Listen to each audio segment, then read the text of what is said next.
এক রাজ্যে প্রিন্সেস সোনালী, প্রিন্সেস রূপালী ও প্রিন্সেস দীপালি নামের তিন রাজকন্যার জন্ম হয়। প্রিন্সেস সোনালীর মাথার চুলগুলো ছিল সোনার, আর প্রিন্সেস রূপালীর মাথার চুলগুলো ছিল রূপার। কিন্তু প্রিন্সেস দীপালির মাথার চুলগুলো ছিল সাধারণ চুল, সেগুলো একদমই সাধারণ কালো রঙের ছিল। তাই সবাই মনে করত প্রিন্সেস সোনালী ও প্রিন্সেস রূপালীরই জাদু ক্ষমতা আছে, আর তারা বিশেষ আশীর্বাদ তুষ্ট।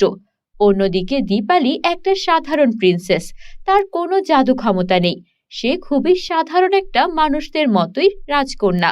এইসব ভেবে প্রিন্সেস দীপালিকে কেউ কেমন কোনো রকম পাত্তা দিত না। সবাই ভালো ভালো খাবার, ভালো ভালো পোশাক সবকিছু এনে উপহার দিত প্রিন্সেস সোনালী ও প্রিন্সেস রূপালীকে। আর দীপালি সবসময় দাস দাসীদের সঙ্গেই চলাফেরা করত। তাকে না কোনো যুদ্ধবিদ্যা শেখানো হতো, না ঠিকমতো কোনো পরিচর্যা করা হতো। তাকে সৌন্দর্য বা রূপচর্চারও কোনো সুযোগ দেওয়া হতো না। সে সাধারণ একটা রাজপরিবারের মেয়ের মতোই জায়গায় জায়গায় বসে থাকতো। কিন্তু প্রিন্সেস দীপালি হার মানেনি। সে নিজের যোগ্যতায়, নিজের চেষ্টায় পড়াশোনা চালিয়ে যায়। সে রাজ্যের পুরনো সৈন্যদের কাছে গিয়ে যুদ্ধবিদ্যা শেখে। সে রাজ্যের পুরনো বিদ্বানদের কাছে গিয়ে পড়ালেখা শেখে। সে নিজের চেষ্টায় নিজেকে যোগ্য করে তুলছিল। অন্যদিকে প্রিন্সেস সোনালী ও প্রিন্সেস রূপালী বাবা মা মন্ত্রী সবার আদর পেয়ে একদম বাদর হয়ে যাচ্ছিল। তারা ঠিকমতো পড়াশোনাও করতো না, রূপচর্চাও করতো না, আর যুদ্ধবিদ্যায় তাদের মনই ছিল না। তারা সবসময় তাদের সোনা ও রূপার চুলের অহংকার করত। এভাবেই দেখতে দেখতে 18 বছর পূরণ হয়ে যাওয়ার পর তাদের জন্য পাত্র দেখা শুরু করা হলো। বন্ধুরা, তোমরা যারা যারা গল্পটি দেখছো, তোমাদের নাম কমেন্টে ঝটপট লিখে ফেলো। আমরা নেক্সট গল্প তোমাদের নাম দিয়ে বানাবো। প্রিন্সেস রূপালী ও প্রিন্সেস সোনালীর জন্য বড় বড় দুই রাজ্যের রাজপুত্র এলো, আর তারা প্রথম দেখাতেই প্রিন্সেস সোনালী ও প্রিন্সেস রূপালীকে বিয়ে করে নিয়ে গেল। অন্যদিকে দীপালির জন্য কোনো রাজপুত্রই অপেক্ষা করল না। রাজা পুরো রাজ্যে এলান করলেও কেউ কালো চুলের রাজকুমারীকে বিয়ে করতে রাজি হলো না। অবশেষে এক রাখাল ছেলে এলো রাজ্যে। সে এসে বলল সে দীপালিকে বিয়ে করতে চায়। রাখালের এত বড় সাহস দেখে সবাই অবাক হয়ে গেল, কিন্তু রাজা ও রানী মোটেও অবাক হলো না। রাজা রানী ঘোষণা করলেন, তোমরা সবাই অবাক কেন হচ্ছ? আমি তো বলেছিলাম আমার 3 রাজকন্যার বিয়ে আমি এই সভাতেই দেব, সে যেমন ছেলেই হোক। এখন আমি আমার দীপালির জন্য ভালো রাজপুত্র পাচ্ছি না, তাই বলে কি দীপালিকে আমার বাড়িতে রেখে দেব? আমার একটা রাজ্যের নিয়ম আছে, আমাকে আমার 3 রাজকন্যারই আজকেই বিয়ে দিতে হবে। আর আমাদের রাজকন্যা দীপালি তো সাধারণ একটা প্রিন্সেস, তার তো কোনো ক্ষমতা নেই, কোনো রাজকুমার তাকে নেবেই বা কেন? ঠিক আছে রাখাল, তোমার সঙ্গেই প্রিন্সেস দীপালির বিয়ে হবে। রাখাল প্রিন্সেস দীপালিকে বিয়ে করে নিয়ে গেল। এদিকে প্রিন্সেস সোনালী ও প্রিন্সেস রূপালী তাদের শ্বশুর বাড়িতে গিয়ে সেখানে পড়ল বিপদে। কেননা সেই রাজ্যের সবাই তাদের মাথার চুল দেখার জন্য যেমন ভিড় করতে শুরু করলো, তেমনি তাদের স্বামীরা প্রতিদিন তাদের মাথা ন্যাড়া করে যতটুকু সোনা পেত সবটাই নিয়ে যেত। ন্যাড়া মাথা নিয়ে ওরা কারোর সামনে বের হতেও লজ্জা পেত। অন্যদিকে প্রিন্সেস দীপালিকে নিয়ে গিয়ে রাখাল তার বাড়িতে তারা দুজন মিলে সুখের সংসার করতে শুরু করেছে। প্রিন্সেস দীপালি তার স্বামীর সঙ্গে গরুগুলোর জন্য ঘাস কেটে আনে, তার স্বামীর চাষাবাদে সাহায্য করে। তারা দুইজন মিলে 2 বেলা যা খায় তাতে তৃপ্ত থাকে। তাদের ঘরে কোনো সুখের অভাব ছিল না। অন্যদিকে প্রিন্সেস সোনালী আর রূপালী তাদের স্বামীদের অত্যাচারে অতিষ্ঠ হয়ে গিয়েছিল। এইভাবেই 1 বছর পূর্ণ হয়ে গেল। রাজা ও রানীর বিবাহ বার্ষিকীতে তার 3 মেয়েকে দাওয়াত দেওয়া হলো। প্রিন্সেস সোনালী ও প্রিন্সেস রূপালী তাদের বাবা মায়ের বিবাহ বার্ষিকীতেও আসতে রাজি হলো না। শুধু চলে এলো প্রিন্সেস দীপালি। বাবা মা, তোমরা কেমন আছো? তোমাদেরকে কতদিন দেখিনি, তোমাদের দাওয়াত পেয়ে তাই চলে এলাম। সোনালী আর রূপালী কোথায়? ওদেরকে তো দেখছি না। মারে, ওরা তো আসলো না। আমি তো ওদেরকে রাজ্যের বড় বড় 2 রাজপুত্রের কাছে বিয়ে দিয়েছি, কিন্তু তারপরে ওরা বাবা মাকে ভুলে গেল। হয়তো ওরা অনেক সুখে আছে তাই আসতে পারছে না। না না, আমার তো মনে হচ্ছে এমনটা নয়। আমরা 3 বোন সবসময় তোমাদের বিবাহ বার্ষিকীতে একসঙ্গে উদযাপন করেছি। এমন তো হওয়ার কথা নয়। নিশ্চয়ই ওরা কোনো বিপদে পড়েছে। রাখাল, চলো আমার সাথে। তারপর প্রিন্সেস দীপালি তার দুই বোনকে উদ্ধারের জন্য রাজ্যে পৌঁছে গেল। প্রথমত, রাজ্যে অনেক কড়া পাহারা ছিল, কিন্তু তারপরও দীপালি এতটুকুও বিচলিত হলো না। তখন দীপালি মনে মনে কিছু উচ্চারণ করলো, সঙ্গে সঙ্গে তার সামনে একটা সোনার আর একটা রূপার আয়না প্রকট হয়ে গেল।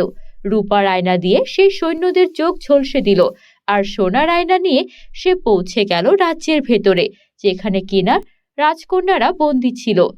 প্রিন্সেস রূপালী তার বোনকে দেখে দৌড়ে এলো আর কাঁদতে কাঁদতে বলল, বোন, আমি আমার রাজপুত্রকে বিয়ে করে বিপদে পড়ে গেছি। সে প্রতিদিন আমার মাথা ন্যাড়া করে দেয় আর আমার মাথার সব চুল নিয়ে বিক্রি করে দেয়। আমি আমার এই ন্যাড়া মাথা নিয়ে কারোর সামনে যেতেও পারি না। বাবা মায়ের সঙ্গে দেখা করতে চেয়েছি, কিন্তু আমার ন্যাড়া মাথা দেখলে বাবা মা তাদের সঙ্গে কোনো বিচার করতে পারে, তাই তারা আমাকে যেতেও দিচ্ছে না। আমার মনে হয় সোনালীরও একই অবস্থা। চলো, আমরা সোনালীকে বাঁচাবো। যখন আরো অনেক সৈন্যরা এসে তাদেরকে আটকানোর চেষ্টা করলো, তখন প্রিন্সেস দীপালি তার সোনার আয়না দেখিয়ে বলল, খবরদার আমার সামনে আসবে না। এই সোনার আয়না থেকে আমি আগুন বের করে তোমাদেরকে ভস্ম করে দেব। সবাই ভয় পেয়ে গেল।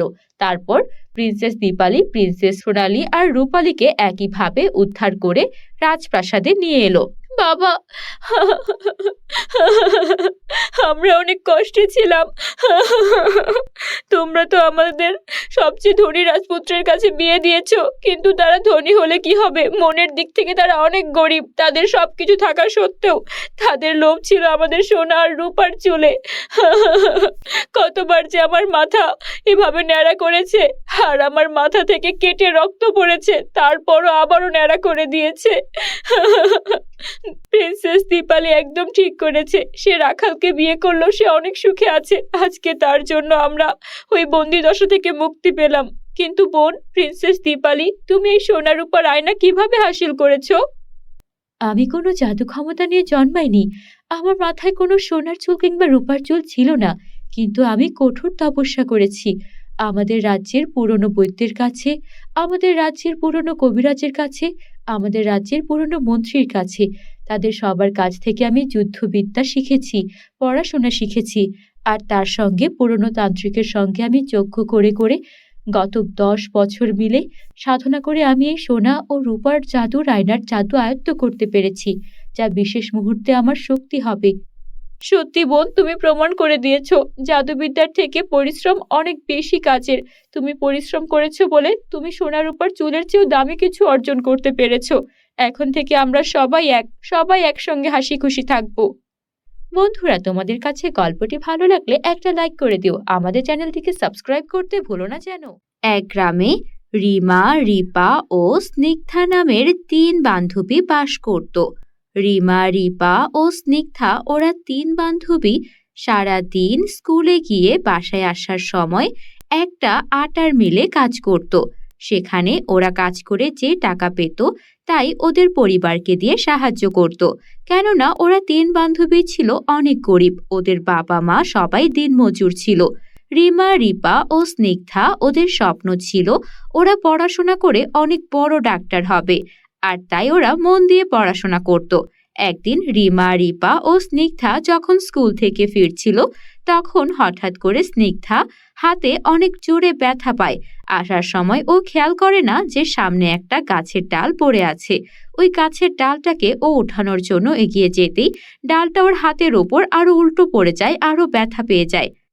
আহ, আমার হাতে তো অনেক ব্যথা পেয়ে গেলাম। এই রিমা, রিপা, এদিকে আয়, এই ডালটা আমার হাতের উপর পড়ে গেছে, ওঠা এটাকে। আরে তুই স্নিগ্ধা ওখানে কি করছিলি? আমরা তো চলে এসেছিলাম। তোর কি দরকার ছিল জনসেবা করার? তুই এভাবে ডালটা উঠাতে গেলি? এত ভারী ডাল কি তোর উঠানো কাজ? তুই সব সময় এসব করিস কেন? তোকে সবাইকে নিয়ে তো চিন্তা করতে হবে কেন? আরে শুধু আমরা না হয় চলে গেলাম, বৃদ্ধ মানুষ, কোনো অসহায় মানুষ যদি এখান দিয়ে যাওয়ার পথে ব্যথা পায় আর রাতের বেলা যদি কেউ না দেখে ভুল করে ডালের উপরে অ্যাক্সিডেন্ট করে, তখন কেমন হবে? মানুষ হিসেবে তো এটা আমাদের দায়িত্ব। এখন আমাকে সাহায্য করতো, এত কথা বলিস না। তারপর ওরা 3 বান্ধবী মিলে ডালটাকে সেখান থেকে সরিয়ে ফেললো।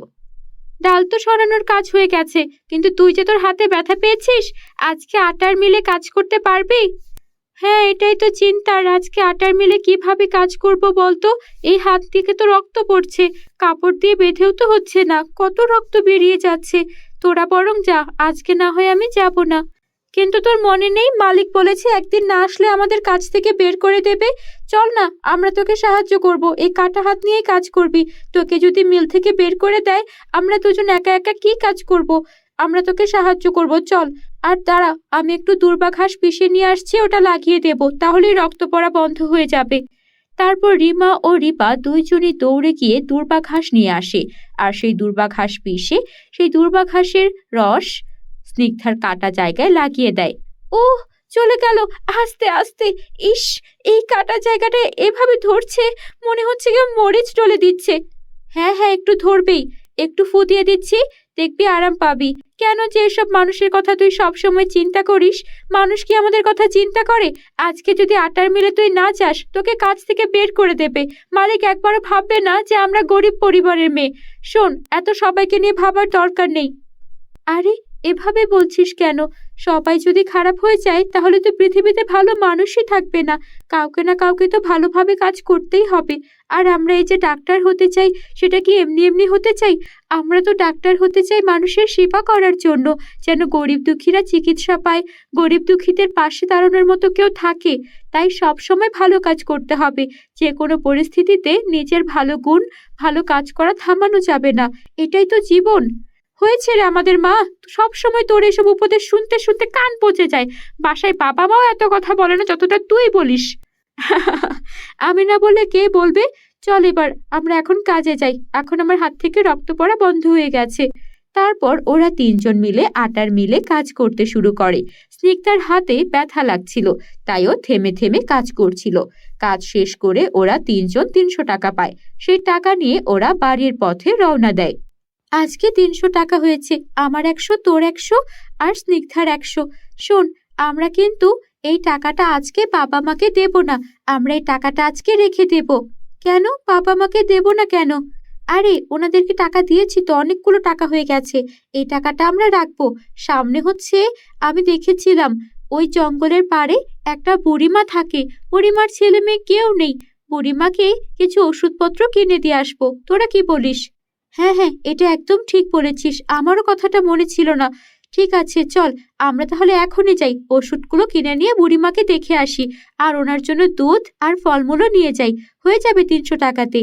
ওরা 3 বান্ধবী মিলে তারপরে ফলমূলের দোকান থেকে ফলমূল নিল, তারপর দুধ কিনলো, আর তারপর ওষুধ কিনে বুড়িমাকে দেখতে গেল।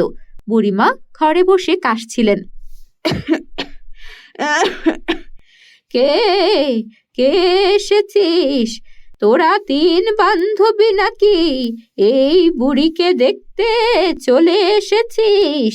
তোরা আছিস বলেই এই বুড়িটা এখনো বেঁচে আছে। 2-3 দিন পর পর আমার জন্য বাজার সদাই করে আনিস। আগে তো জঙ্গল থেকে শুকনো খড়ি কাঠ কুড়িয়ে বিক্রি করতে পারতাম, এখন তাও পারি না। তবে আজ আছি, কখন কি হয়ে যায় তার আগে তোদেরকে কিছু দিয়ে যেতে চাই। জানি না এগুলো তোদের কোনো কাজে আসবে কিনা। আমি অনেক বছর আগে জঙ্গল থেকে এই 3টা চাকি কুড়িয়ে পেয়েছিলাম। এই চাকি ঘোরানোর মতো শক্তি আমার হয়নি। বুড়ো মানুষ, চাকিগুলো অনেক শক্ত। তোরা তো আটার মিলে কাজ করিস, এই চাকি 3টা তোরা 3 জন নিয়ে যা, বাসায় আটা ভেঙে খেতে পারবি। ও বুড়িমা, এটা তোমার কাছে থাক না, আমাদের দিতে হবে না। আরে, এই চাকি দিয়ে আমার তো কোনো লাভ হবে না, তোদের কখনো কিছু দিতে পারিনি। তোরা 3 বান্ধবী আমার অনেক করেছিস, এগুলো নিলে আমি একটু খুশি হব। দাঁড়াও বুড়িমা, তোমার এই চাকি আমরা ঘোরাতে পারি কিনা আগে দেখি তো। তারপর ওরা 3 বান্ধবী চাকি ঘোরাতে শুরু করে। যখন রিমা চাকিটা ঘোরায়, তখন চাকি থেকে শুধু সোনার মোহর বেরোতে শুরু করে। তারপর রিপা যখন চাকি ঘোরায়, ওর চাকি থেকে শুধু রূপার মুদ্রা বের হতে থাকে। আর এসব দেখে স্নিগ্ধা যখন ওর কাটা হাতটা দিয়েই অনেক কষ্ট করে চাকিটা ঘোরাতে শুরু করে, তখন সেখান থেকে হিরে ঝরে পড়তে থাকে। তুমি কি দিচ্ছ আমাদের বুড়িমা? এগুলো তো জাদুর চাকি, সোনা রূপা আর হিরে বের হচ্ছে এটা দিয়ে। এত জাদুর জিনিস থাকতে তুমি এত বছর কষ্ট করেছো। ও বুড়িমা, তুমি করেছোটা কি? তাই তো দেখছি রে, এগুলো যে জাদুর 3 চাকি।